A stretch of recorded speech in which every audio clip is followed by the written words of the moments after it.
என்னுடைய வார்த்தைக்கு நேராக கடந்து போவோம்.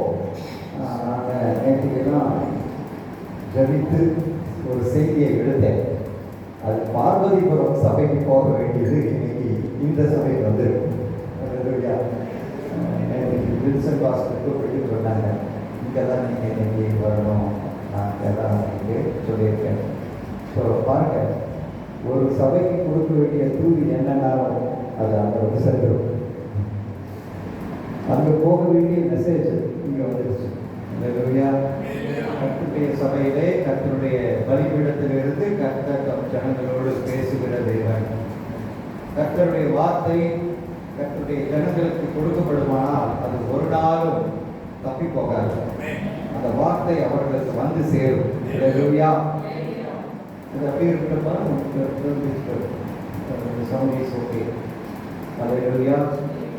கர்த்தருடைய வார்த்தையை நாம் எடுத்து வாசிக்கலாம். மார்க்கு எழுதின சுவிசேஷம் 3ஆம் அதிகாரம் 13-14 நான் வாசிக்கிறேன். Book of Gospel of Mark, chapter 3, verse 13 and 15. பின்பு அவர் ஒரு மலையின் மேல் ஏறி தமக்கு சித்தமானவர்களை தம்மிடத்தில் வரவழைத்தார். அவர்கள் அவரிடத்திற்கு வந்தார்கள். அப்போது அவர் 12 பேரை தெரிந்து கொண்டு அவர்கள் தம்மோடு கூட இருக்கவும் பிரசங்கம் பண்ணும்படியாகவும் தாம் அவர்களை அனுப்பவும் வியாதிகளை குணமாக்கி பிசாசுகளை துரத்தும்படி அவர்களுக்கு அதிகாரம் உடையவர்களாயிருக்கவும் அவர்களை ஏற்படுத்தினார். இந்த 3 வசனத்தில் பிரதானமான ஒரு வாக்கியத்தை நான் உங்களுக்கு ஹைலைட் பண்றேன். இயேசு மலை போய் ராவெல்லாம் ஜபித்து காலையில் வந்து 12 பேரை தெரிந்து கொண்டு அவர்களுக்கு என்ன வேலையை வச்சார் அப்படின்னு சொன்னா, தம்மோடு கூட இருக்கவும் பிரசங்கம் பண்ணவும் வியாதிகளை சுகமாக்க விசாரிப்பது. இந்த எல்லா டியூட்டியிலையும் பிரதானமானது அவர்கள் தம்மோடு கூட இருக்கவும். நான் கண்களை மூடி ஜபித்து இந்த வசனத்தை ஆண்டவர் கையில் கொடுப்போம்.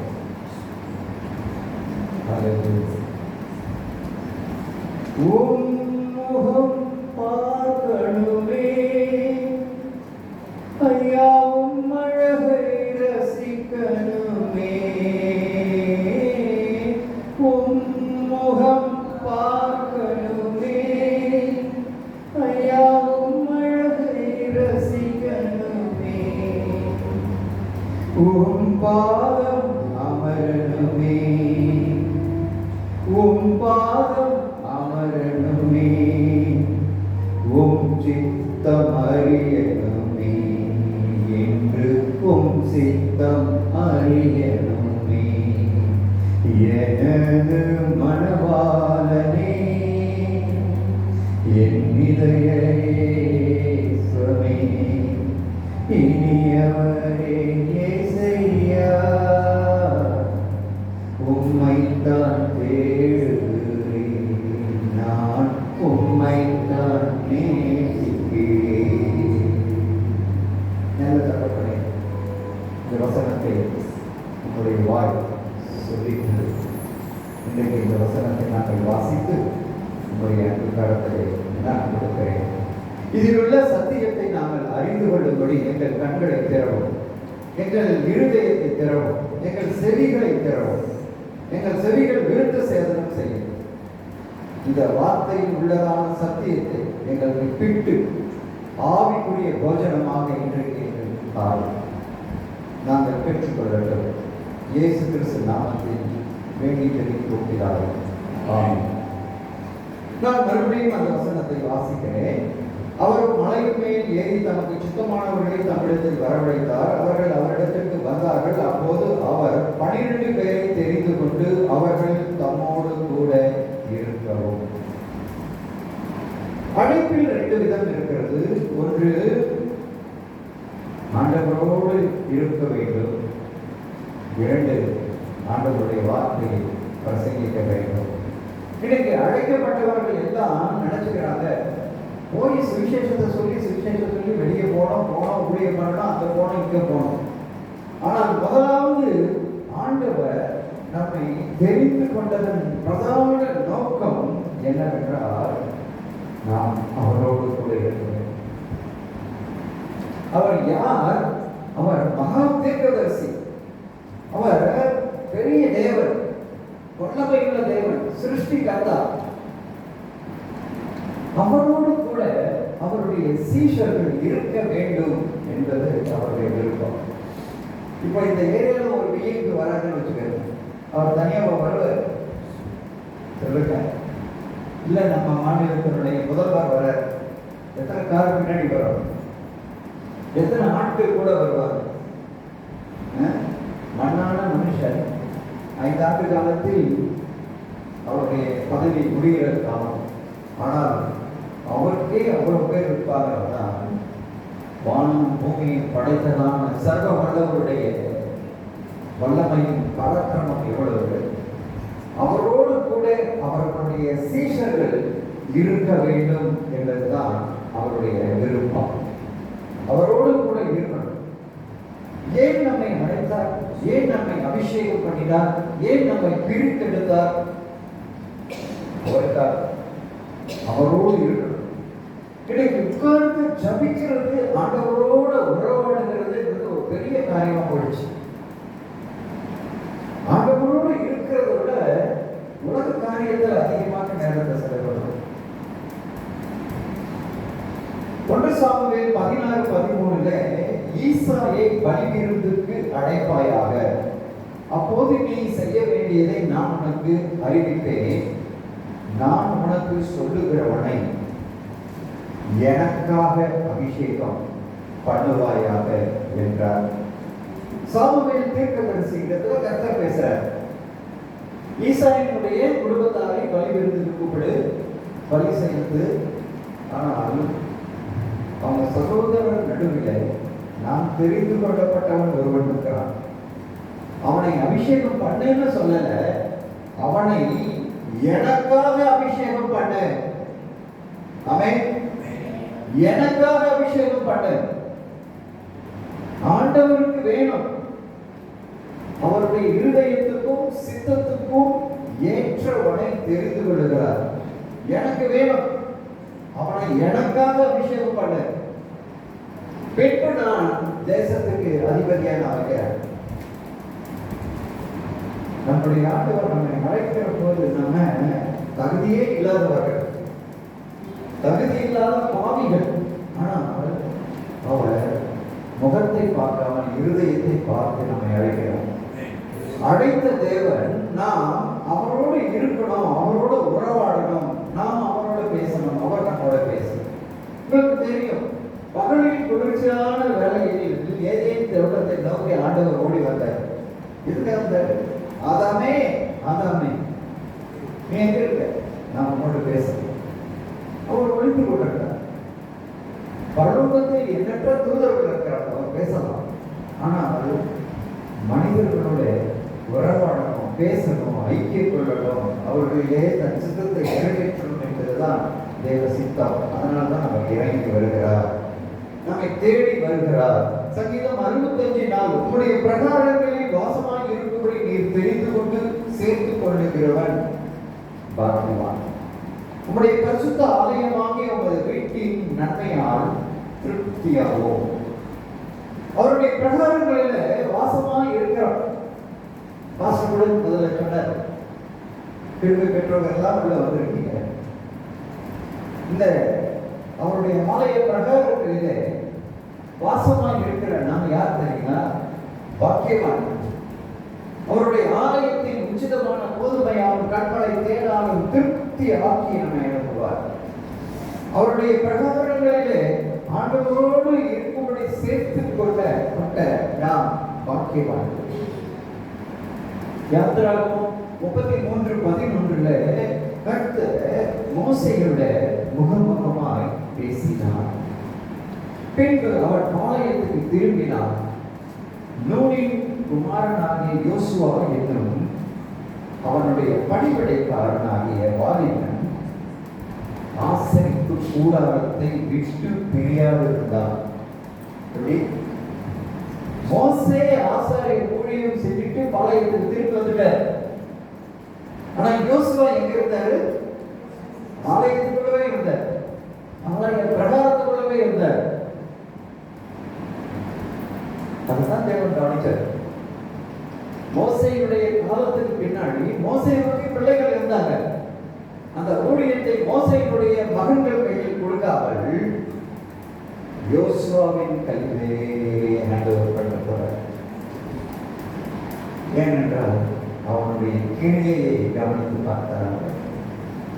அவன் ஆசரிப்பு கூடாரத்தை விட்டு பிரியாதிருந்தான். இன்னொரு வசனத்தை நான் உங்களுக்கு சொல்றேன். 1 சாமுவேல் 2ஆம் அதிகாரம் 11, 1 சாமுவேல் 3ஆம் அதிகாரம் 3. இந்த 2 வசனத்திலும் சாமுவேல் என்னும் குழந்தையை கொண்டு போய் ஆலயத்திலே ஏலி ஆசாரியன் இடத்துல விட்டாங்க. தாய் தகவல் அந்த வசனத்தை பாருங்க. அந்த பிள்ளையோ ஆசாரியனாகிய ஏலிக்கு முன்பாக கர்த்தருக்கு பணிவிடை செய்து கொண்டு இருந்தார். தேவனுடைய பெட்டி இருக்கிற கர்த்தருடைய ஆலயத்தில் தேவனுடைய விளக்கு அணைந்து போகும் முன்னே சாமுவேல் படுத்துக் கொண்டிருந்தான். எல்கானாவும் அண்ணாவும் குழந்தை பால் மறந்த உடனே, அந்த காலத்துல 5 வயது வரைக்கும் யூதர்கள் பால் கொடுப்பாங்க. குழந்தை பால் மறந்தவுடன் ஆலயத்துக்கு கொண்டு வருகிறார். ஒரு யூதனுடைய வீட்டிலே 1 முதல் குழந்தை பிறந்த நாள் முதல் 5 வயது தாய் வளர்ப்பார். 5 வயதுக்கு அப்புறமாக தந்தை வளர்ப்பார். 12 வயதுக்கு 5 முதல் 12 வயது வரைக்கும் தகப்பனுடைய பொறுப்புகளை வளர்க்கும். அந்த 5 முதல் 12 வயதுக்குள்ளாக தகப்பன் அந்த குழந்தையினுடைய தலைப்புல 5 ஆகமத்தை ஏற்றுவார். ஆதியாகமம் முதல் உபாகமம் வரை 5 ஆகமங்கள் அவனுக்கு அத்துப்படியாகும். அதனாலதான் இயேசு கிறிஸ்து 12 வயதுல ஆலயத்துல டிபேட் அவர்களோட வேத வசனத்தை குறித்து பேசினார். சரி, இப்ப ஆலயத்துல தங்கி இருந்தான் சாமுவேல். அதனால்தான் அவனுக்கு ஆசாரியன், நியாயாதிபதி, ஞானபுஷ்டிகார் 3 பதவிகளை ஒரே மனுஷன் வகித்தான். ஆலயத்திலேயே இருந்தான். ஆலய கதவு திறக்கிறது அவனுடைய வேலை, குத்து விளக்குகளை ஏற்றுகிறது வேலை, தீபம் அணையும் முன் கதவு அடைச்சு படுக்கிறது அவன் ஆலயத்தில் இருந்தான். அதனால்தான் அந்த ஆசாரியனுக்கு நியாயாதிபதி, ஞானபுஷ்டிகாரன், ஆசாரியன் 3 பதவிகளை வகித்தார். நான் இன்னைக்கு எடுத்துக்கொண்ட தலைப்பு என்னன்னா, நாம் கர்த்தரோடு இருக்க வேண்டும். கர்த்தர் நம்மோடு இருக்க வேண்டும். நான் ஒரு இவாஞ்சலிஸ்ட். நான் எல்லா டினாமினேஷன் சர்ச்சஸ்க்கும் போவேன். மெத்தடிஸ்ட் போயிருக்கேன், ஆங்கிலிக்கன், லூத்தரன், சிஎஸ்ஐ, இசிஐ எல்லா சபையும் பிரசங்கிட்டு இந்தியாவிலே வெளிநாட்டிலே. ஆனால் இந்த சபை தேவசுந்தர் ஐயா மூலமாக ஸ்தாபிக்கப்பட்டு இது பெந்தெகோஸ்தே சபை என்பதை நான் அறிந்து இந்த வழிபடத்தில் இருக்கிறேன். பெந்தெகோஸ்தே சபையில் பெந்தெகோஸ்தே அனுபவம் உள்ள ஒவ்வொருவரும் தேவனோடு இருக்கிற ஒரு சாக்கியத்தை பெற்றிருக்கிறோம். ஆனால் அதை அநேகர் கடைபிடிக்கிறது இல்லை. இயேசுவுக்கு திரளான சீஷர்கள் இருந்தார்கள். 2வது, இயேசுவுக்கு 70 சீஷர்கள் இருந்தார்கள். இயேசுவுக்கு 12 சீஷர்கள் இருந்தார்கள். அவர்களுக்கு வேதத்தில் இருக்கிறது. அதற்கும் மேலாக இயேசுவுக்கு பர்சனல் செக்ரட்டரியாக 3 சீஷர்கள் இருந்தார்கள். அவங்க பெயர்லாம் உங்களுக்கு தெரியும். பேதுரு, யாக்கோபு, யோவான். அவர்கள் பெயர்கள். அதற்கும் மேலாக இயேசுவின் அன்பின் சீஷனாக அவருடைய மார்பில் சாய்ந்திருந்த சீஷன் யோவான். அவர் சித்தி மகள் மரியம்மாவுடைய தம்பிக்குள்ள உரிமையோட அன்போட இயேசுவை ஆரம்பிச்சாங்க. அந்த இயேசுவினுடைய இருதயத்தின் துடிப்பு அவர் செவிகளில் போய் அவர் இருதயத்தை அடைந்ததனால்தான் இனிவரும் காரியங்களை வெளிப்படுத்த விசேஷமாக மூப்பனாகிய யோவான் எழுதிவிட்டார். 7 சபைகளுக்கு சொல்ல வேண்டிய செய்திகளையும் இனிவரும் சம்பவிக்க போகிற காரியங்களையும் பக்தத்துவிலே சிறைச்சாலையில் கைதியாக நாடுகடத்தப்பட்டவராக இருந்து அவர் தேவனுடைய இருதயத்தின் துடிப்பை அறிந்து எழுதிவிட்டார். அன்பானவர்களை அநேக நாம் பெயரறியப்படாத மகா சீஷர் கூட்டத்தில் இருக்கிறோமா? தெரிந்தெடுக்கப்பட்ட 70 பேர் சீஷர் கூட்டத்தில் இருக்கிறோமா? இயேசு கிறிஸ்து முழுவதும் ஜபித்து தெரிந்தெடுத்த 12 அப்போஸ்தலர் கூட்டத்தில் இருக்கிறோமா? இல்லை இயேசுவோடு கூட எங்கு போனாலும் கூடவே போகிற பர்சனல் செக்ரட்டரியாக 3 பேர் கூட்டத்தில் இருக்கோமா? இல்லை மூப்பனாகிய யோவானை போல மார்பில் சாய்ந்து கொள்ளுகிற கூட்டத்தில் இருக்கிறோம். This is the message for you today. இதான் கருப்பொருள். அவரோடு கூட இருக்கணும், அவரோடு கூட இருக்கணும். பெந்தெகோஸ்தே சபையை சார்ந்தவன் என்று சொல்லிக்கொண்டு பெந்தெகோஸ்தே அனுபவம் உள்ளவன் என்று சொல்லிக்கொண்டு இன்னமும் தேவ சமூகத்தில் அவர் பிரசன்னத்தை அனுபவிக்காத அநேகர் பரிதவிக்கப்படத்தக்கவர்கள். அதெல்லாம் இந்து குடும்பத்தில் காலமே 4 மணிக்கு எழுப்பணும். 4 மணிக்கு பிரம்மம் கொடுப்போம், சுப்பிரபாதம் சொல்லணும், விஷ்ணு சகஸ்ரநாமம் சொல்லணும், சாத்தாரம் முருகசைலம் தர்ப்பணம் சொல்லணும், பூஜை புனஸ்காரம்லாம் பண்ணணும், குளிச்சு ஈரத்துணியோட. இப்படி இருந்த நாங்கள் பூஜையில அவ்வளவு தவறாமல் நாங்கள் அதிகாலையில் எழுந்து சொல்லி பூஜை புனஸ்காரம் ஒரு விக்கிரகத்துக்கு முன்னால் நாங்கள் அவ்வளவு சிரத்தையாக எல்லாத்தையும் செய்தோமானால் ஜீவனுள்ள தேவனை ஆராதிக்கிறவர்கள் அவரோடு இருக்க வேண்டிய ஐக்கியம் எவ்வளவு பெரியது என்று பாருங்கள். வாலிபர்களே, கண்ணியர்களே, உங்களுக்கு நான் சொல்லுகிறேன், கர்த்தரோடு நீங்கள் ஒவ்வொரு நாளும் இருந்து அவரோடு நடப்பீர்கள். ஆனால் நீங்கள் இடறி போவது இல்லை, நீங்கள் இடதுபுறமோ வலதுபுறமோ சாய்ந்து போவது இல்லை. உலகத்தின் மாயையும் இருளும் உங்களை அணுகுவது இல்லை. ஏன்? உங்களில் இருக்கிறவர் பெரியவர். நான் பெந்தெகோஸ்தே சபைக்கு இன்னைக்கு பிரசங்கிக்கிறேன் என்ற ஒரு தெளிவோடு தான் பேசுகிறேன். பெந்தெகோஸ்தே ஆராதனைகள் எல்லாம் நான் முன்னமே சொன்னேன், ஒவ்வொரு வாரம் ஒரு சபையில நான் பிரசங்கிக்கிறவர். முதல் வாரம் மட்டும் இந்த சபையில தேர்ந்தெடுத்து நான் இருக்கேன். நான் அநேக சபைகளை பார்த்ததுனால் நான் பெற்றுக்கொண்டதான அனுபவங்களை தொகுத்து சொல்லுவேன். ஆனால் சபைகளில் பெந்தெகோஸ்தே சபைகளிலே இசை கருவி முக்கியத்துவம் கொடுக்கப்படுகிறது. கொட்டு அடிக்கிறாங்க, பேண்ட் அடிச்சு சத்தம், அதுதான் பெருசா இருக்க தவிர ஆராதனையிலே பரலோகத்தின் நிழலாட்டமான அபிஷேகம் இருக்கிறதா? தேவ பிரசன்னத்தை சுமந்து கொண்டு அவர்கள் ஆலயத்திலிருந்து வெளியே போறார்களா? ஆராதனை வேலை பரலோகத்தின் அனுபவத்தை அவர்கள் அனுபவிக்கிறார்களா என்று கேட்டார் அநேக பெந்தெகோஸ்தே சபைகள் இல்லை. தேவனுடைய பிரசன்னத்துக்கு இடம் கொடுக்கிறதே இல்லை. தேவனுடைய பலிபீடத்தில் இன்று ஆராதனை நடத்துகிற ஆராதனை வீரர்களும் தேவனுடைய தூதை கொண்டு வருகிற தேவதாசர்களும் ஜனங்களை தேவ பிரசன்னத்துக்குள் நடத்த வேண்டியது அவர்களுடைய தலையாய கடமை. I strictly declare in this altar, இந்த செய்தியை கேட்டுக்கொண்டிருக்கிற ஒவ்வொருவருக்கும் நான் சொல்லுகிறேன், ஒரு பெந்தெகோஸ்தேக்காரனுக்கு உள்ள சாக்கியம், அந்த வாக்கியம் வேறு யாருக்கும் இல்லை. தேவனை தங்களோடு கூட வைத்திருக்கிற அந்த ஃபெலோஷிப், ஐக்கியம், பிரசன்னம், அந்த அனுபவத்தோடு கூட ஆராதனையை நடத்திவிட்டால் விதைக்கிற எங்களுக்கு மிகவும் எளிதாக இருக்கும். வேத வசனத்தை ஆழமாக நீங்கள் ஆராதனையில நிலத்தை உழுகிறது போல ஆத்மா உழுதுவிட்டால் பிரசங்கிக்கிற நாங்கள் விதைகளை ஆழத்திலே நாங்கள் விதைச்சிட்டு போயிடுவோம்.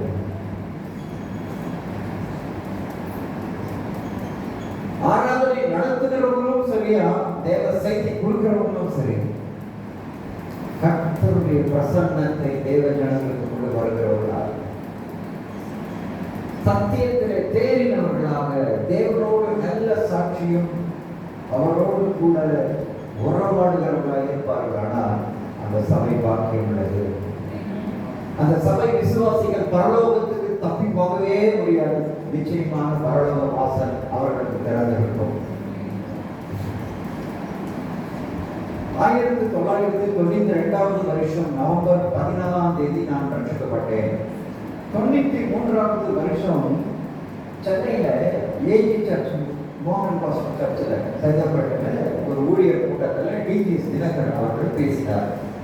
ஊழியருக்கு செய்தி, அந்த செய்தி வேலையில அங்கிள் சொன்னாங்க, நான் 1 மணி நேரம் பிரசங்கிக்க வேண்டுமானால் 7 முதல் 8 மணி நேரம் நான் செபித்து வருகிறேன். அதனால்தான் நான் வரும்பொழுதே the compassion of Christ, கிறிஸ்துவினுடைய மனதுருக்கம் ஜனங்களை போய் தொட்டு சுகமாக்குகிறது. தேவ பிரசன்னம் ஜனங்கள் தொடும் பொழுது வசனத்தை கேட்டுக்கொண்டிருக்கும் போதே அவர்கள் அழுகிறார்கள், அவர்கள் விடுதலை ஆகிறார்கள் என்று சொன்னார். நான் ரட்சிக்கப்பட்ட 1 வருஷம் உடனே கிறிஸ்துவுக்குள். இதை கேட்ட உடனே நான் என்ன நினைச்சேன், இது என்னடா இது 7 மணி நேரம் 8 மணி நேரம்னா ஜெபிக்க முடியுமா? ஏதோ ஊழியர்களை அவருக்கு உற்சாகம் பண்ணுறதுக்காக சொல்றாரு அப்படின்னு நினைச்சேன். உண்மையா அப்படிதான் நினைச்சேன். ஒரு ஊழியர் எழுந்து நின்று கேள்வி கேட்க முடியாது. ஊழியர் கூட்டத்தில் உட்கார்ந்துருக்கேன். எனக்குள்ள உள்ளத்துல தான் நினைச்சேன், 7 மணி நேரம் 8 மணி நேரம் ஜெபிச்சுட்டு ஒரு மெசேஜ் எடுத்துட்டு வருவாரா? Is it possible? ஏதோ ஒரு எமோஷனா நம்மளெல்லாம் உற்சாகப்படுத்தி சொல்றாரு அப்படின்னு நினைச்சேன். கர்த்தருக்குள் நான் வளர ஆரம்பித்தேன், சத்தியத்தில் வளர ஆரம்பித்தேன், ஆண்டவருடைய பிரசன்னத்தை அனுபவிக்க ஆரம்பித்தேன். வருஷத்தோறும் 40 நாட்கள் முழு நேர உபவாசங்கள் எடுக்க ஆரம்பித்தேன். கடைசி 1 வாரம் தண்ணி கூட கொடுக்காம கடுமையான உபவாசங்கள் எடுக்க ஆரம்பித்தேன். தேவனுடைய வல்லமைகள் வரங்கள் பெற்றுக்கொண்டே தேவனுடைய பிரசன்னத்தையும் வேத புத்தகத்தில் உள்ள புதைப்பொருளின் ஆழங்களை அறிந்து கொள்ள ஆரம்பித்தேன். 40 நாள், ஒரு நாளைக்கு 24 மணி நேரம் என்ன பண்ணுவது நினைக்கிறீங்க? கர்த்தருடைய பாதத்தில் அமைதியாய் உட்கார்ந்து மண்ணாங்கட்டிய போல ஏசையா ஏசையா ஏசையா அவருடைய பிரசன்னத்தில் உட்கார் துதித்து பாடி வேத வசனங்களை வாசித்து மறுபடியும் துதித்து பாடி டே அண்ட் நைட். என்னுடைய உபவாச நாட்களில் நான் யாரையும் பார்க்க மாட்டேன், யாரும் என் முகத்தை பார்க்கவும் அனுமதிக்க மாட்டேன். என் கதவு அடைக்கப்பட்டிருக்கும். சென்னையில கேளப்பாக்கத்தில் கேசிடி வர்கீஸ் அவருடைய இந்துஸ்தான் இன்ஜினியரிங் காலேஜுக்குள்ள கேலக்ஸி ஹாஸ்பிட்டல் ரூம் தருவாங்க, ஏசி ரூம். என் வீடு மனைவியெல்லாம் விட்டு நான் தனித்து 40 நாள் நான் இருப்பேன். கடைசி 1 வாரம் வேண்டுமானால் வீட்டுக்கு வந்து குடும்பத்தோடு ஜெபிப்பேன். இரவும் பகலும் என் அறைக்கதவு மூடப்பட்டிருக்கும். விடியற்காலம் 3 மணிக்கு எழுந்து பாத்ரூம் போயிட்டு ஷேவ் பண்ணி குளிச்சு, டெய்லி ஷேவ் பண்ணி குளிச்சுட்டு கர்த்தர் சமூகத்தில் உட்காருவேன். கர்த்தரை நான் எந்த அளவுக்கு கனப்படுத்தினோ, ரெஃபரன்ஸ் கொடுத்தேனோ அந்த அளவுக்கு அவர் என்னை கனப்படுத்தி என் அனுபவத்தை நான் சொல்கிறேன். என் உபவாச நாட்களில் தேவ தூதனையும் நான் தரிசித்தேன், சாத்தானுடைய தூதனையும் நான் கண்டேன். அவனும் என்னோடு பேசினான். இது கற்பனை இல்லை, நடந்த சம்பவம். நான் அதை விவரிக்க இப்போ போகிறதில்லை. அதை ஊழியர்கள் கூட்டத்தில் நான் விவரிக்க, இது விசுவாசிகளுக்கான தேவ செய்தியானதான் நான் கடந்து போகிறேன். காரியத்தை சொல்லி 40 நாள் உபவாசம் பண்ணி மணி கணக்கில் ஆண்டவரோடு இருந்து ஒரு நாள் விடியற் காலை 3 மணிக்கு எழுந்து குளிச்சு ட்ரெஸ் போட்டு வந்து உட்கார்ந்து ஸ்தோத்திரம் பண்ண ஆரம்பிச்சேன். கொஞ்ச நேரம் ஒரு கண்ணை திறந்து பார்த்தா பொழுது விடியலை. சரி, என்ன கொஞ்ச நேரம் ஸ்தோத்திரம் பண்ணணும்னு பாருங்க. திரும்பவும் கொஞ்ச நேரம் ஒரு ஸ்தோத்திரம் பண்ணி பார்த்தா பொழுது போயிடுச்சு. அன்னைக்கு பொழுது விடுத்து மத்தியானமாயி சாயங்காலமாயி ராத்திரி ஆயிட்டு இருக்கு. எப்படி இருக்குவார்? இது என் அனுபவம். இது ஒரு அனுபவம் எனக்கு மட்டும் இல்லை, கிறிஸ்துவுக்குள் வந்த ஒவ்வொருவருக்கும் இந்த அனுபவம் இருக்கிறது. ராத்திரி கண்ண காது பக்கம் மணி 8:30. பகலெல்லாம் நான் கத்தரை துதித்து இருக்கிறேன். முழங்கால நெட்டு முழங்கால நிற்பேன். நான் இப்ப கூட 4 மணி நேரம் 3 மணி நேரம் முழங்கால நின்று வேதத்தை படிக்கிறேன். எங்க சபையை ஸ்தாபித்ததான சுந்தர பாஸ்டர் அவர்கள் முழங்காலில் நின்று பைபிள் படிச்சு ஜெபம் பண்ணி முழங்காலெல்லாம் ஒட்டகத்தின் கால் போல ஆகி அந்த முட்டி காலினுடைய மேல் ஓடு பக்கு கழண்டு போய் பேப்பர் வெயிட் மாதிரி எடுத்து வச்சுட்டாங்க டேபிள்ல. பாஸ்டர் தாமசராஜ் அவர்களுக்கு அதை கிஃப்டா கொடுத்தாராம். அவர் சொல்ல கேட்டிருக்கிறேன். ஒரு கிறிஸ்தவன் யார்?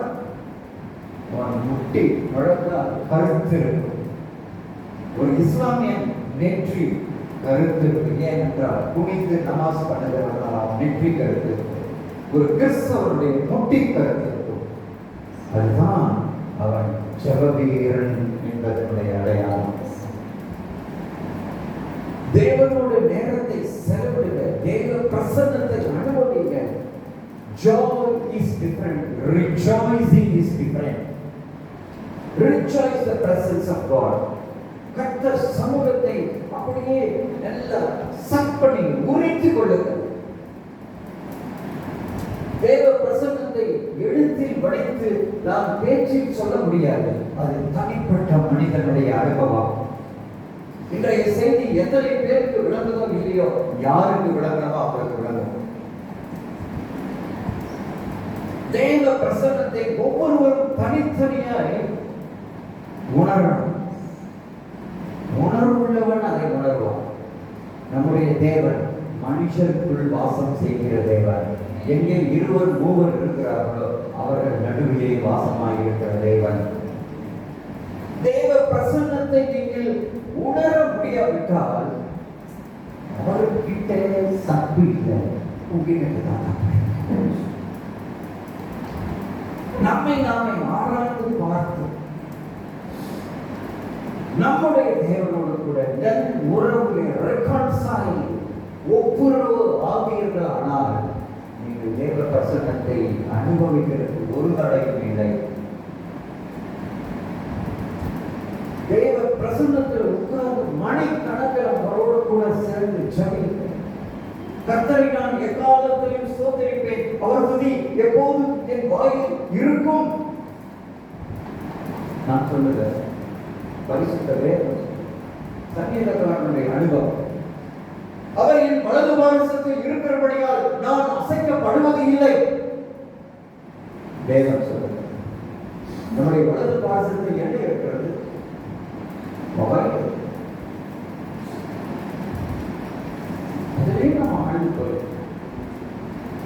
வலது பாரசத்தில் கர்த்தர் இருந்தால் நாம் அசைக்கப்படுவது இல்லை. தேவ சமூகத்தில் உட்கார்ந்து அவருடைய கனிகளையும் வரங்களையும் அவருடைய வேத புதைப்பொருளினுடைய ஆழங்களையும் நீங்கள் மேலோட்டமாய் நியூஸ் பேப்பர் வாசிக்கிற மாதிரி பைபிள் வாசிக்கிறீங்க.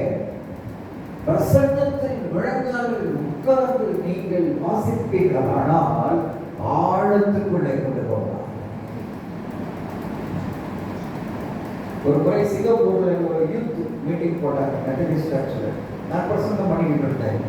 அப்போ நான் சொன்னேன், இது மாதிரி நான் ஒரு நாளைக்கு நான் இவ்வளோ நேரம் ஜெபிப்பேன், 40 நாளுமே நான் இவ்வளோ ஜெபிப்பேன், 10 மணி நேரம் 12 மணி நேரம் 24 மணி நேரம் ஜெபம்லாம் எனக்கு தேவசமூகத்தில் இருந்த அனுபவம் பழக்கம் அப்படின்னு அந்த யூத் மீட்டிங்கில் நான் பேசின போது குருவுக்காரன் ஒரு வாலிபன் எழுந்தார். என்ன பாஸ்டர் சொல்றீங்க நீங்க? 10 நிமிஷம் கொடுங்க, இன்டர்நேஷனலுக்கே நான் பிரேயர் பண்ணி முடிச்சுக்குவேன்.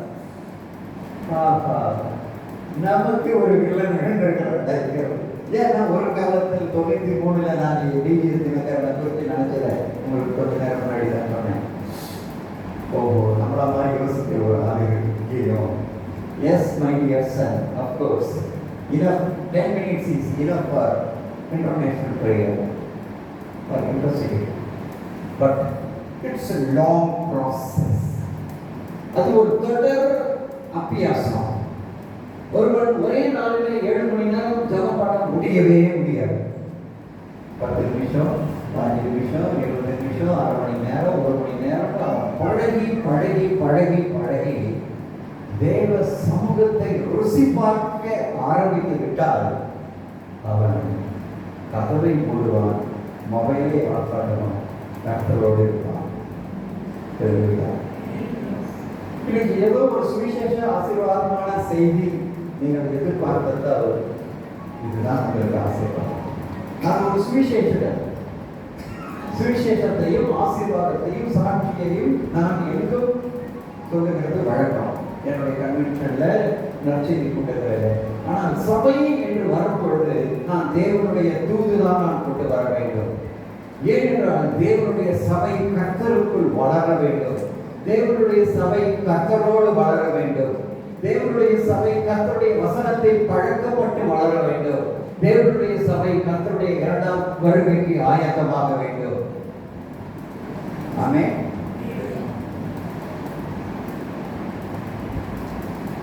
யாத்திராகமம் 34 2ஆம் வசனமும் 28ஆம் வசனமும் மோசே மலைமேல் 40 நாள் கழித்தார். விடியற் காலத்தில் நீ ஆயத்தமாகி சீனாய் மலையில் ஏறி அங்கே மலையின் உச்சியில் காலமே என் சமூகத்தில் வந்ததில் அங்கே அவன் அப்பம் புசியாமலும் தண்ணீர் குடியாமலும் இரவும் பகலும் 40 நாள் கர்த்தரோடு இருந்தார். யாரோடு இருந்தார்? கர்த்தரோடு இருந்தார். வேற யாரும் கூட போகல. யோசுவா கீழே இருக்கா, ஜனங்கள்லாம் கீழே இருக்கா. மலை மேல கர்த்தரும் அவனும் மட்டும் இருந்தார்.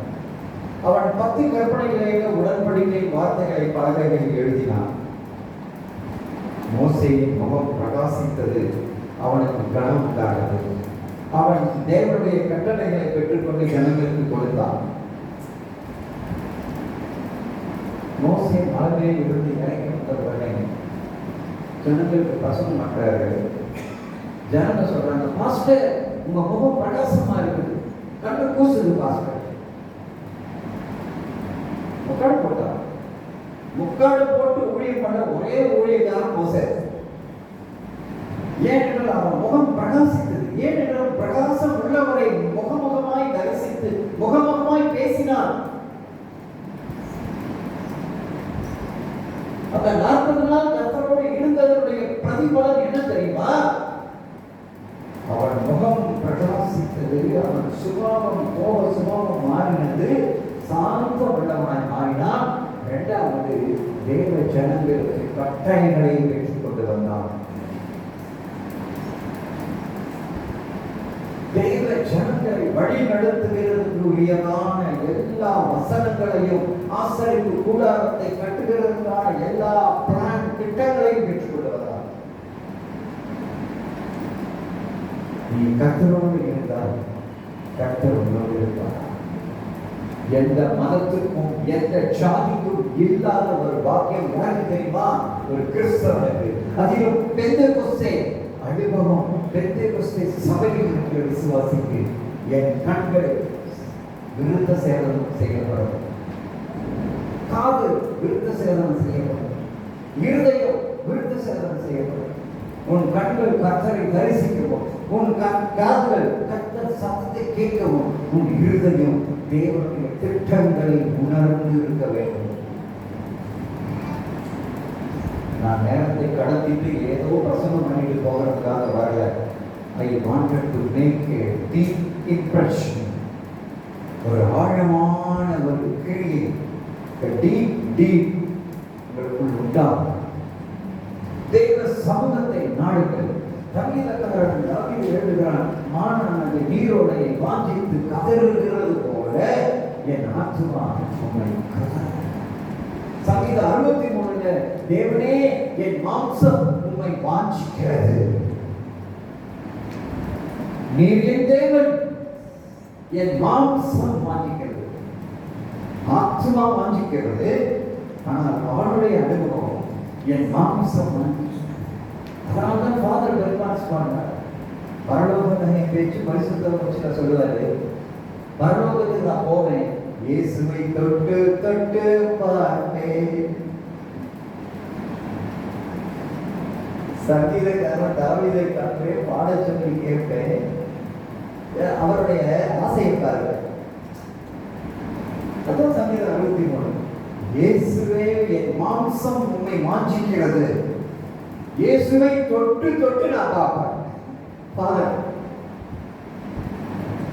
எப்படி இருக்கு பாருங்க.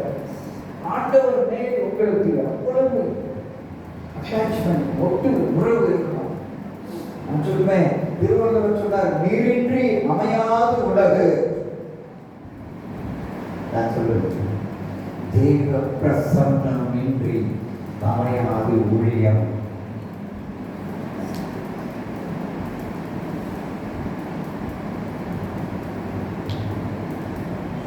நான் இப்போ கூட மோகன் சிலாசனோட எங்கள் கைகள் இருக்கு, இவாஞ்சலிஸ்ட் கைக்கும் நம்மளுடைய கட்சி கூட்டங்கள் அற்புத பெருவிழாவெல்லாம் நாங்கள் மறைந்து இருந்து தெரிஞ்சுக்கிட்டு இருப்போம். நீங்கள் ஸ்டேஜை பார்ப்பீங்க, நாங்கள் ஸ்டேஜுக்கு கீழே இருப்போம். என்ன தெரியுமா, அந்த மீட்டிங்லாம் நடந்துட்டு போயிடுவாங்க. நான் ஏறி எல்லாரும் போயிடுவாங்க, ஜனங்களாம் போயிடுவாங்க. அந்த ஸ்டேஜ் அந்த மேலே வந்து நீங்கள் பார்த்தீங்கன்னா பிரசன்னம் அப்படியே இருக்கும். இதை உணர்ந்தவங்க தான் உணர முடியும். கூட்டம் முடிச்சு போயிடுவாங்க, ஜனங்களாம் போயிடுவாங்க. நாங்கள் அங்கே தான் இருப்போம். நைட்டு சாப்பிட்டு எல்லாரும் முடிச்சுட்டு போவோம். நான் வருவேன், மேடம் மேலே வருவேன். மேடைக்கு கீழே தான் நாங்கள் இருப்போம். நல்லா அனல் மூட்டிக்கிட்டு இருப்போம். எல்லாம் ஜெமிச்சு கட்ட கட்ட கட்ட கட்ட கட்ட கட்ட கட்ட கட்ட கட்ட ஓடிட்டு இருக்கோம். சொல்லுவோம் அன்னைக்கு பாஷையில் மேடைக்கு அற்புதம் நடந்து வரும். கர்த்தருடைய வசனம் வல்லமையோடு ஆவியோடு ஜீவனோடு போய் கொண்டிருக்கிறோம். மீட்டிங்லாம் முடிஞ்ச பிறகும் மேல படி ஏறி வந்து பார்த்தா, what a pleasant presence of God. அதை அனுபவி. ஏசாயா சொல்லுவார், நான் உன்னை புதிதும் கூர்மையும் உள்ள பற்பல யந்திரமாய் மாற்றுவேன். மலைகளையும் குன்றுகளையும் அடித்து நொறுக்கி பகராக்கி விடுவாய். நம்ம என்ன வார்த்தை வரோம்? மெஷினால மாற்றுவோம். என்ன மெஷின் தெரியுமா? புதிதும் கூர்மை உள்ள பற்கள் உள்ள மெஷின். கூர் என்றால் என்ன தெரியுமா? தேவ பிரசன்னம். தமிழில் சொல்லுவாங்களா, வெட்டு ஒன்று துண்டு ரெண்டு.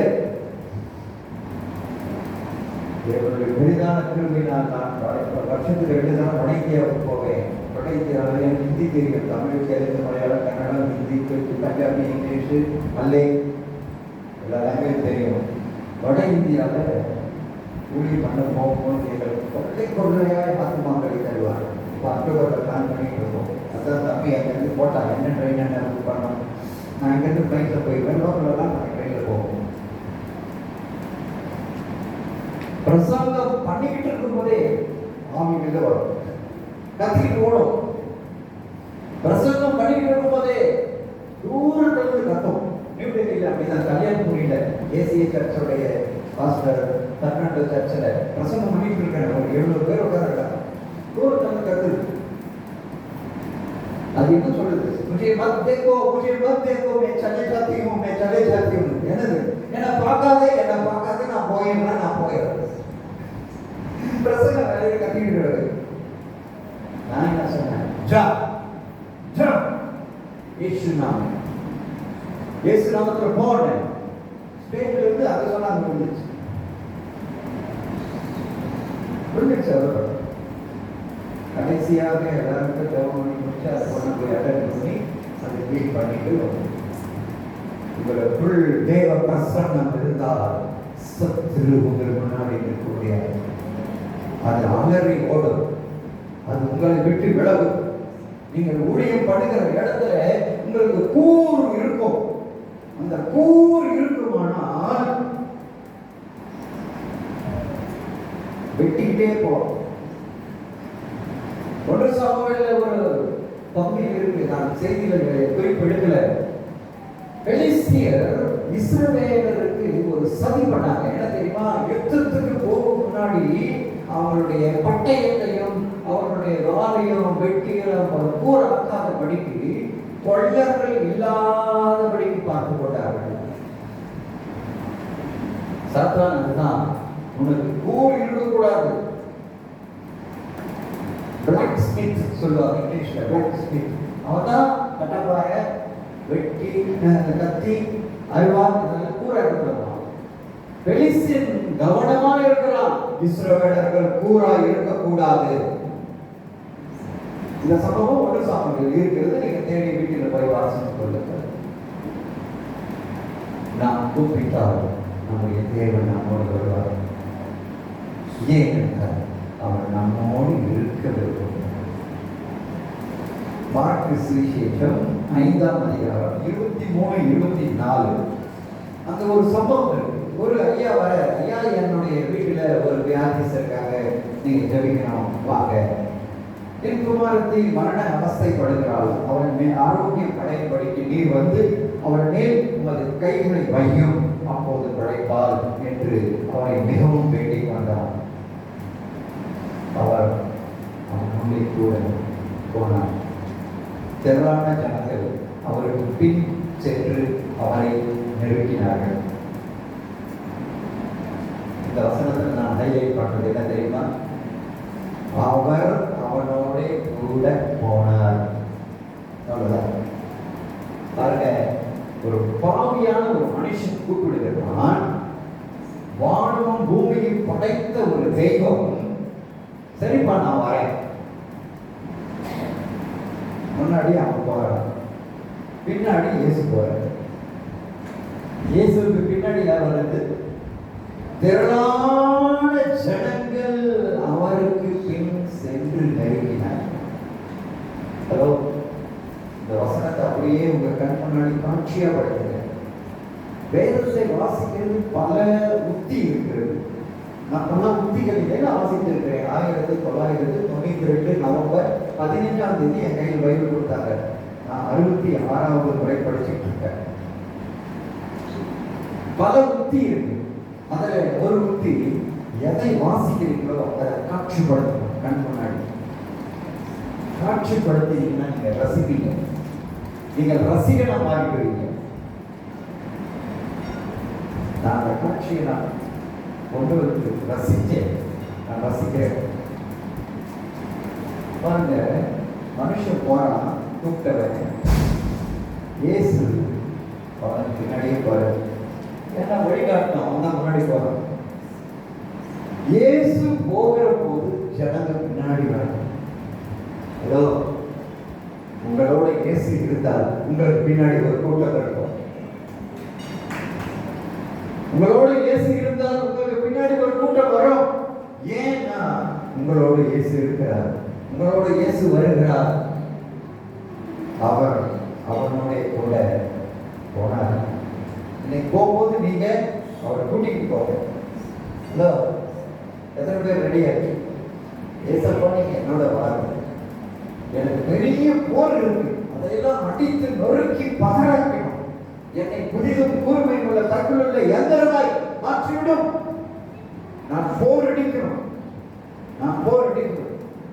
பிரச்சனை வீட்டில் இருக்கு, வேலை ஸ்தலத்தில் இருக்கு, வெளியில இருக்கு, எல்லாம் போர் போறதா இருக்கு. மாடு கட்டி போர் அடிக்கிறவங்க, யானை கட்டி போர் அடிக்கிறவங்க நம்ம மேற்கிழக்கிய சோழ நாட்டுல. ஆனா ஒரு ஆவிக்குரிய போர் இருக்கையா, அதுக்கு யானையோ மாடு கட்டி அடிக்கிறது இல்லை, நீயே அடிக்கணும்.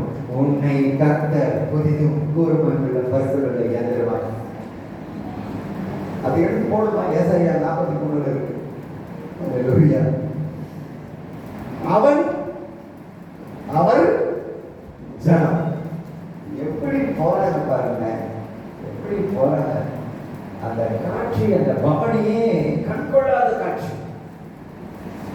நான் தான் சொல்லுறேன், வேதத்தை வாசிக்கிற போது ரசித்து ருசித்து பாருங்க.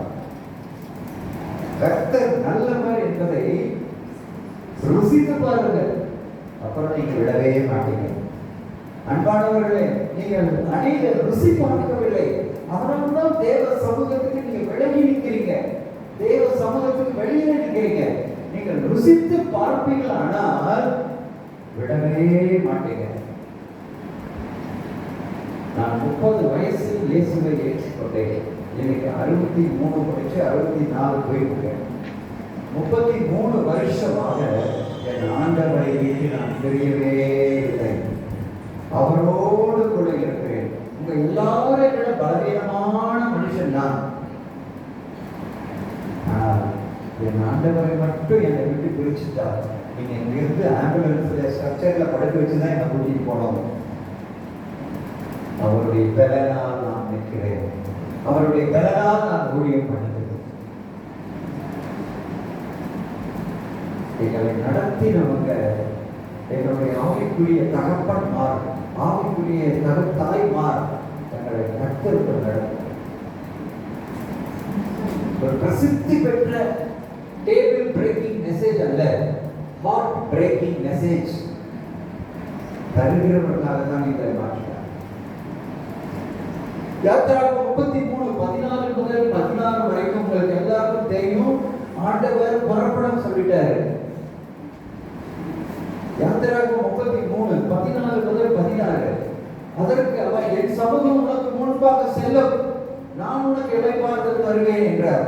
அப்போது அவன் அவரை நோக்கி, உம்முடைய சமூகம் என்னோட கூட செல்லாமல் போனால் எங்களை இவ்விடத்திலிருந்து கொண்டு போகாதிரும். எனக்கும் உமது ஜனங்களுக்கும் உம்முடைய கண்களிலே கிருபை கிடைத்தது என்பது எதனால் அறியப்படும்? நீங்களோடு கூட வருகிறதினால் அல்லவா? நீர் எங்களோடு கூட வரணும். அப்பதான் நாங்கள் புறப்படுவோம். எதிரிகள் எதிர்ப்பின்று நாங்கள் ஜெயிக்கணுமானால் சமூகம் மட்டுமில்லை, நீங்களே வாங்க. நீங்க வாங்க. ஒவ்வொரு கிறிஸ்தவர்களும் தோற்று போனவர்கள் அல்ல, ஜெயம் கொண்டவர்கள், ஜெயித்தவர்கள், ஜெயிக்கிறவர்கள். சாத்தானை அந்தகாரத்தை ஜெயித்தவர்கள்.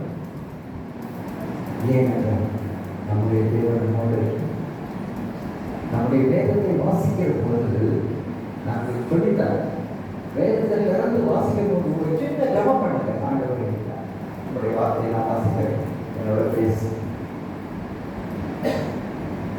நான் சொல்லித்தரமா?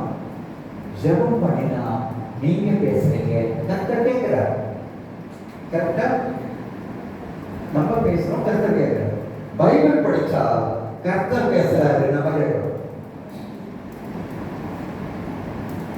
அந்த உறவுல தான் நான் 66வது வரை படிச்சுட்டு இருக்கேன். பைபிள் காலேஜில் டீச் பண்றதுக்கு, புத்தகங்கள் எழுதுகிறதுக்கு, செய்திகள் கொடுக்கிறதுக்கு நான் இன்னமும் வேதத்தின் ஆழங்கள். சீஷர்களை பார்த்து சொன்னார், ராமனுக்கும் பிரயாசப்பட ஒரு மீன் மக்கப்படல. கர்த்தர் என்ன சொன்னார்? படகை தள்ளி கொண்டு போய் ஆழத்திலே வலை கொடுக்க நீங்கள் திரளான மீன்களை பிடிக்கிறீர்கள். உலகத்தில் கோடிக்கணக்கான புத்தகம் இருக்கிறது. அதை எழுதினவர்கள் உங்கள் பக்கத்தில் நின்று உங்களுக்கு விளக்கி சொல்லுகிறது இல்லை. ஆனால் ஒரே ஒரு வேத புத்தகம், பரிசுத்த வேதாகமம் இருக்கிறது. அதை எழுதினவர் உங்கள் பக்கத்தில் நின்று உங்களுக்கு சொல்லுவார். அதுதான் ஓப்பனாகிய யோவான் அபிஷேகம் சகல சத்தியத்துக்குள் நடக்கும். எழுதி வச்சிருக்கிறா இல்லையா?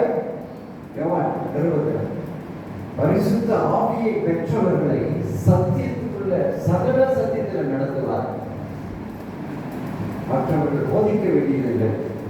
அதனால்தான் நாங்கள் சொல்றோம், ஆவியை பெற்றுக்கொள்ளுங்க, அபிஷேகம் பெற்றுக்கொள்ளுங்க, ஆவியிலே ஜெபிங்க, ஆவியில ஆராதனை பண்ணுங்க. மாம்சத்துல இல்ல. 2 விதமான ஆராதனை இருக்கு. மாயமான ஆராதனை, இன்னொரு ஆராதனை ரோமர் 12:1 புத்தியுள்ள ஆராதனை. அந்த ஆராதனைக்கு அந்த வசனத்தை நீங்க முழுசா படிச்சாலே போதும். அதுதான் ஃபார்முலா. ஒரு புத்தியுள்ள ஆராதனைக்கு 12:1 ரோமர், அது போதும் உங்களுக்கு. சரீரத்தை நீங்க ஜீவபலியா ஒப்பு கொடுத்து ஆராதிச்சீங்கன்னா ஆண்டவர் உங்களை விட்டு விடவே மாட்டார். நீங்கள் ஒரு நாள் கண்ணை மூடும் பொழுது ஆண்டவர் உங்களை கூட்டிக்கொண்டே அவரோடு போய் சேரலாம். நாம் பரிதவிக்கப்படத்தக்கவர்களாக ஒரு நாள் நாம் விட்டுட்டு போக மாட்டார், அவரோட கூட்டிட்டு போயிருப்பார். அந்த நம்பிக்கையில தான் இந்த 63 குறித்து 64 கூட என் ஆண்டவரை நான் விடவே இல்லை. நான் 30வது வயசு வரைக்கும் கவிஞன் சென்னை பல்கலைக்கழகம் எங்களுக்கு BA MA லிட்ரேச்சர் பட்டம் கொடுத்தது. நான் நிறைய கவிதைகள்லாம் எழுதியிருக்கேன். நான் ஒரு புலவர். அந்த காலத்தில் கண்ணதாசன் சொன்ன பாட்டு நான் படிச்சு பார்த்தேன். நெஞ்சுக்கு நிம்மதி ஆண்டவன் சன்னதி. அவனோட குடிகாரர் பாவி, ஆனா அவன் சொல்றான் நெஞ்சுக்கு நிம்மதி எங்க இருக்குன்னா ஆண்டவருடைய சன்னதி. ஆண்டவருடைய சன்னதி அப்படின்றது அவன் வேற இடத்துல சொல்றான் கோயிலை பத்தி. நான் என்ன சொல்றேன்னு உங்களுக்கு புரியும். மனம் கசந்து போச்சா கொஞ்சம் மொபைலை ஆஃப் பண்ணுங்க, ஜன்னலையும் கதவையும் போடுங்க, வாயை போட்டு வழங்காத கையை முடியும். கீழே அதை விசித்த இல்லையோ, ரணவைத்தியம் இல்லையா, பின்பு ஏன் என் குமாரத்தை சொஸ்தமாகாமல் போனார்? விசித்த இல்லம் அபிஷேக் ரணவைத்தியன் அவர்கள் நம் கண்ணங்களை காயம் கட்டுகிறவர். இதாவே நீ கீழே வேறுபற்றினால் மேலே கை கொடுக்க, மேலே கை கொடுக்க. நீ வேறுபற்று, கர்த்தருக்குள் வேறுபற்று. கனி அதினதி காலத்தில் தானாய் வரும். உங்களுக்கு தெரியும், எங்களை விட நீங்களாம் பழைய கிறிஸ்தவ பரம்பரை. நீங்கெல்லாம் நாங்கள் தான் கிறிஸ்தவத்தை முதல் தலைமுறை. முதலாம் சங்கீதம் என்ன சொன்னது? கர்த்தருடைய வேதத்தில் இரவும் பகலும் தியானமாக இருக்கிற மனுஷன் செய்வது எல்லாம் வாய்க்கும், நீர்கால் ஓரம் நடப்பட்ட தனிதேவன் அவர் செய்வது வாய்க்கும். இதெல்லாம் நம்ம படிச்சிருக்கிறோம். ஆனா இரவும் பகலுமான தியானம் நேரமாயிடுச்சு. அவனே மட்டும் சொல்லியிருக்கேன். நாங்கள் விக்கிரக ஆராதனைக்கார குடும்பத்திலிருந்து வந்தாலும் ஆண்டவரை அறிந்தது இந்த ஆண்டவரையே நாங்கள் முடியும். எக்காலத்திலும் கர்த்தர் பிரசன்னத்தை விடவே கூடாதுன்ற ஒரு முடிவோடு நீங்க இருக்க. தப்பா நினைக்காதீங்க. எங்க வீட்டுல பாத்ரூம்ல டாய்லெட், அது உள்ள போனாம கூட கதவை காவல் போட்டுருவோம். யாருமே இருக்க மாட்டாங்க. அதுக்குள்ள நாமும் கருத்து வரும். அதே நடுவோம். நான் கருத்தோடு இருக்கிறேன். உலகத்தில் மனுஷங்க வருவாங்க, நம்முடைய தேவனுடைய ஐக்கியத்தை பிரிக்க, தேவ பிரசன்னத்தை உடைத்து நம்மை குழம்ப வைக்க வருவாங்க. எச்சரிக்கை, இந்த பிரசன்னத்தை மட்டும் நீங்க விட்டுறாதீங்க. தேவனே நம்மோடு இருக்கிறேன், அதை விட்டு விடாது. அப்படி வாக்குறது நாம் விட்டு விலகுவதும் இல்லை, கைவிடுவதும் இல்லை. மோசேவுக்கும் சொன்னாரு, யோசுவாவுக்கும் சொன்னாரு, புதிய ஏற்பாடு சபைக்கும் சொல்லியிருக்கிறார். அவர் நாங்கள் விட்டு விடாதுன்னா நம்மோடு கூடவே இருப்போம். நீங்கள் அவரை எந்த அளவுக்கு வாஞ்சியோட வாலிபர்களே கண்ணியர்களே நீங்கள் எவ்வளவு அவரை தெரிவிக்கிறோம், உங்களோடு கூட இருந்து உங்களை மேன்மைப்படுத்துவார், உங்களை மகிமைப்படுத்துவார். அவர் உங்களோடு கூட இருந்தால் அவருடைய கிரியைகள் உங்கள் மூலமாக வெளிப்படும், உங்கள் மூலமாக வெளிப்படும். நான் இதுதான் உங்களுக்கு சொல்றேன். நான் கொஞ்ச நேரம் இருப்பேன், நான் கடந்து போயிடுவேன். ஆனால் உலகத்தின் முடிவு பரியந்தம் சகல நாட்களும் நான் உங்களுடனே கூட இருக்கிறேன் என்று வாக்குரைத்தவர். தனது வாக்கு தத்தத்தில் அவர் உண்மை உள்ளவர். எல்லாரும் கண்களை போடுவோம். நான் சொல்லிட்டேன்.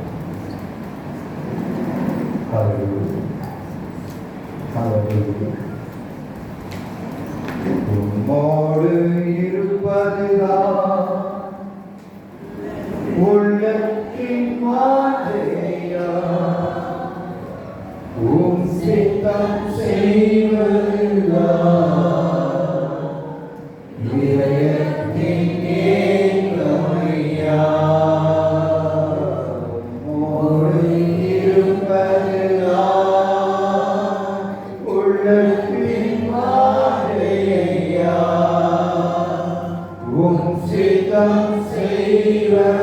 இருக்கிறார்.